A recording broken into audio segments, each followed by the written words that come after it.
সকালে মেয়ে বললো মা কিছু খেয়ে যাবো, তো সকালবেলা তাড়াহুড়ো করে কি বানাবো, এটাই বানাচ্ছি। দেখতে থাকো পুরো ভিডিওটা কেমন বানাতে থাকি। তো আমি এটা কিন্তু ফার্স্ট টাইম বানাচ্ছি, কেমন টেস্ট হবে জানি না, তো আশা করি ভালো হবে। সাদা তেল দিয়েছি, তার মধ্যে গোটা জিরা একটু ফোড়ন দিয়েছি, তাড়াহুড়ো আছে তো ও খেয়ে যাবে, এই কারণে তেলটাও গরম হতে টাইম দিলাম না। তো ফোড়নটা যখন একটু ভাজা ভাজা হয়ে যাবে, তার মধ্যে একটু হলুদ দিয়ে দেবো। দেখো হলুদটা দিয়ে দেবো, হলুদটা দিয়ে দেবো, এর মধ্যে দিয়ে দেবো আটা আলু কুচি। আলুটাকে সরু সরু ভাজার মতো কেটেছি, তো আলুটাকে তুলে দেবো। আলুটাকে একটু নাড়বো,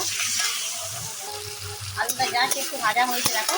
এর মধ্যে দিয়ে দেবো শুকনো লঙ্কা গোটা আর আদা থেতো করে, আদাটা বাটারও টাইম নেই, তাড়াহুড়ো আছে না, তো আদাটা কিন্তু থেতো করেই দিয়ে দিচ্ছি, আর শুকনো লঙ্কা গোটা দিয়ে দিলাম। এটাকেও দিয়ে একটু নাড়তে থাকবো, সামান্য একটু নাড়বো, কিন্তু 1 মিনিটেরও কম, 30 সেকেন্ড মতো নাড়বো। এর মধ্যে আমি মুগের ডাল আর আতপ চাল ধুয়ে রেখেছি। দেখো মুগের ডাল আর আতপ চালটা বেশ আমি 10-15 মিনিট ধুয়ে রেখেছিলাম, দিয়ে দেবো ওখানে। দেখো ডালটাতে ভালো করে ভেজে নিয়েছি, একটু ভালো করে কিন্তু ভেজে নিতে হবে। এরপর আমি নুন দেবো, নুন পরিমাণ মতো নুন দেবো, নুন দিয়ে একটু নাড়াচাড়া করবো। এবার আমি জল দিয়ে দেবো পরিমাণ মতো, তো জল দিয়েছি, আর একটু মিষ্টি দিয়ে দিচ্ছি। মিষ্টিটা কিন্তু আমি খিচুড়ি যেরকম এত মিষ্টি দেবো না, হালকা মিষ্টি দেবো। তো এবার আমি ফুটতে দেবো, ঢাকা দিয়ে দেবো। দেখো আমার অলরেডি হয়ে গেছে,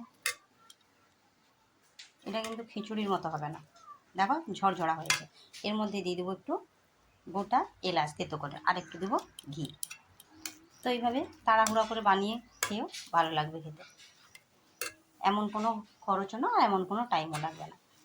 তো আমি দেখলাম একটু টেস্ট করে সুন্দর হয়েছে, তো তোমরাও বানিয়ে দেখো, ভালো হবে খেতে। আজকের জন্য বাই, নেক্সট ভিডিও আবার দেখা হচ্ছে, সঙ্গে থাকো।